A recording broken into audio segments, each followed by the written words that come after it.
we had played a year later at another Californication thing, and Hotel California. That's true, and we did play that with Don Felder. Tim mentioned the year before. So anyway, we just talked that night, and he's like, "Hey man, let's get together and talk." And I'm like, "All right, well let's see what this is about." And then initially we got, of course, pretty psyched, and I just said, "Look, this is just a conversation in music. Yeah.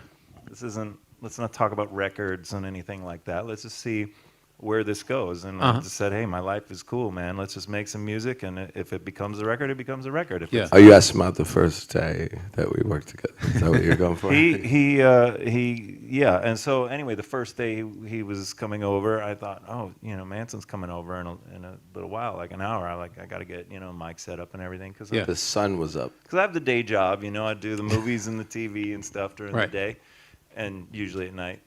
But I don't know, something struck me while I was setting up the mic, and I sat down and just played the song Birds of Hell Awaiting, and just tracked it, and I emailed it to him, and he was stuck on Laurel Canyon in traffic, not driving, in the passenger side, and he got my email about 25 minutes before he showed up, walks in, "Hey man, can we do something with that track?" I'm like, "Sure." So I had the mic set up, so we would sit, we sit next to each other. This far apart. Yeah. And that's how that got no got vocal done. booth, and No that's vocal how booth. It started. It would just be him with his guitar, and he put up a mic for me.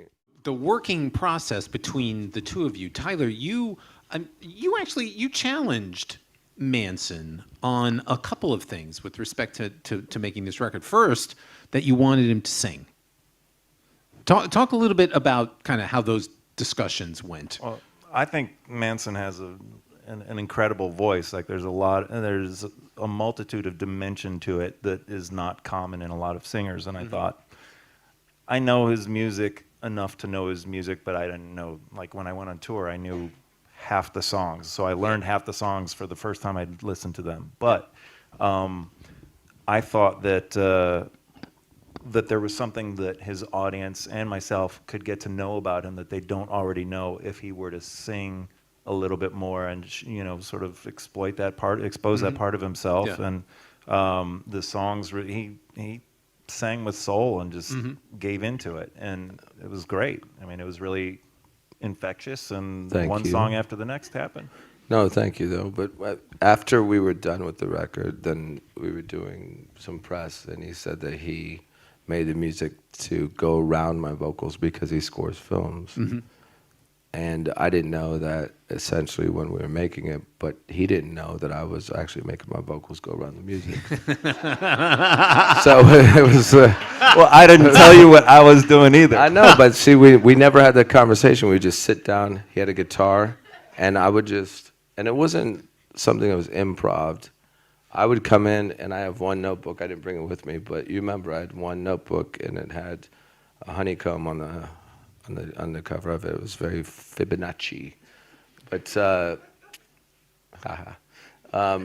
but it was all written very specifically. Yeah. I would write stuff on the way to his place, and by the time I get there, I was writing a song, lyrics for a song that he had already written the night before, and he wrote a new one on the way there, so I had to catch up.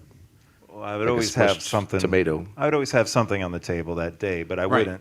A lot of the time with rock records, I think, especially with singers, if they're collaborating with someone, they have to deal with like 20, 30 tracks and sort through all that. And it's not... Oh, we wrote together, though. This was written together. This was based on an ongoing conversation. Recorded together, too. Right. Yeah. If I understand correctly, all of this music got made while you guys were together in the studio. There was not, the band plays something, he comes in and does a vocal later. Well, later we brought in a drummer to record, but for the most part, he would sit across like this close. Yeah. And when I sang, he did his guitar take also, and then would embellish on it later. But the vocals and the main guitar tracks were first takes, and I would add to them, but most of the vocals were first takes.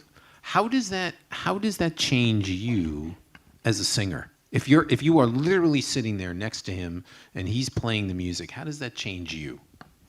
Well, I've never done that before, so I've always been locked in that glass box. Yeah. And it's different. and someone had already written music, and I may or may not have been involved in that song that I'm going to go sing to. But when we're writing something together, it seems more, I have to rise to the occasion because we're playing off of each other, and it's almost like performing live. Right. Because when you make a record, for me in the past, it changes when you play it live because you have an audience to perform to. So you're not just singing, you're not just writing lyrics, you're also performing and seducing whatever you're gonna do. Yeah. And I felt that that was part of the element. And sometimes we would let people be in the room, you know, not a lot of people, just close friends or something. When we were writing songs, just once in a while, and it didn't make me uncomfortable. I thought it made me better at what I was doing. Tyler made me feel comfortable in just doing what I do, and it's felt the same as sitting here now talking about it. Felt the same as when I go on stage. There seemed to be some amount of discussion about lyrical content and about, you know, giving something to your fans perhaps different than you had done previously? When we initially discussed working together, I said, look, man, if you just converse with Manson one-on-one in a room, you will hear just myriad ideas, so many interesting metaphors. Yeah. And I wanted him to inspire people with what's vernacular to him anyway, and to sing it soulfully. And it happened naturally, and I would say that my process, because I have to engage producers and directors and studio executives in a creative process, which they don't necessarily understand the language, right? But they know what they want to communicate. I have to interpret that and create a seamless process for them so they don't feel like they're in the studio and they don't feel like they're deficient in the conversation. And so the way I work, I try and take that stuff, like the studio, out of it, so it's just this. Yeah. It didn't feel like when you go in the studio, usually you have to see the front desk person, the first engineer, then these people you don't know, you're in a glass box. His studio was just us two, and he makes wonderful grilled cheese sandwiches for me. What more do you need? Well, I just mean it was very much about us making music, and you didn't have the distractions of anything else. Yeah. And I think the thing that Tyler did was he didn't have to tell me what to do. He just made it happen simply by putting on a guitar and started playing something, and it just forced me to. I was in awe, by the way. You know this. I'm gonna kiss your ass right now. I was in awe by the way that he could play what sounded like 3 instruments at once at the same time, and I was suddenly, wow, I have to really bring my game. Right. And lyrically, when you were asking about that, he never said anything specifically lyrically. I would just sing something, and the same thing went musically, because if you remember, for example, on Third Day of a 7-Day Binge, but I had to tell him, I said that the guitar line is the hook. Yeah. In the same way that he would say to me, he goes, that is the hook. There's no need to really, it was less is more, or when you find something that's perfectly, that you don't have to say so many things if you say it perfectly and profoundly. And I said the same thing to him musically. Yeah. And it was, you know, it was a great union. To that point, we inspired each other to try different things, right? Just not specifically, but just to create the space for each other. He used to, it would be 2 a.m, you know, after it was once light, you know. If he come out, Tyler Bates, I know you want to play another take on that guitar. So I would. You can get a little my voice. So I can do that so too. sure enough, I would just improvise over the track and he'd be like, "That's it. That's the hook." So it wasn't like either of us telling each other what to do. It was inspiring each other to do something that was fun and dig down deep for something good.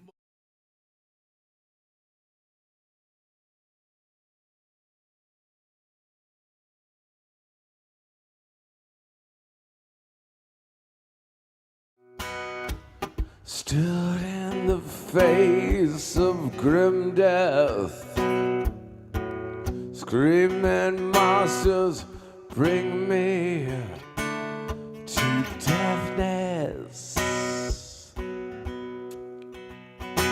My dagger and swagger are useless in the face of the mirror.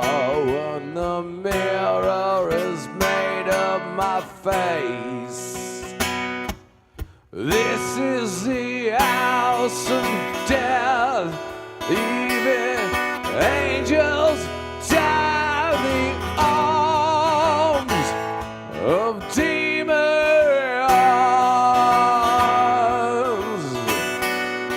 This is the house of death, where even angels die in the arms of demons.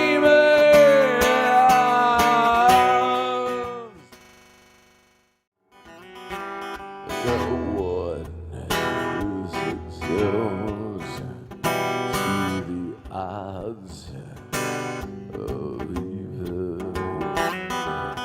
No one is exposed to the odds of evil. No one is exempt to the odds of evil. No one is exempt to the odds of evil.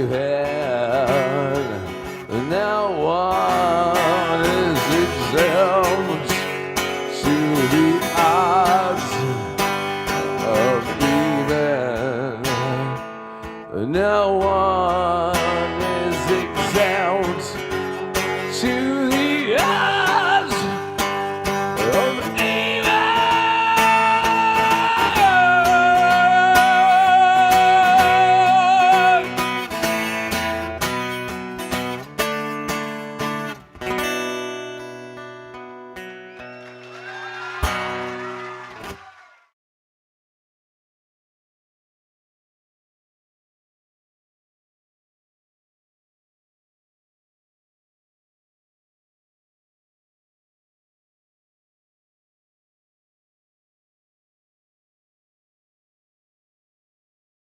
Sweet dreams are made of these. Who am I to disagree? I travel the world and the seven seas. Everybody's looking for something, and some of them want to use you.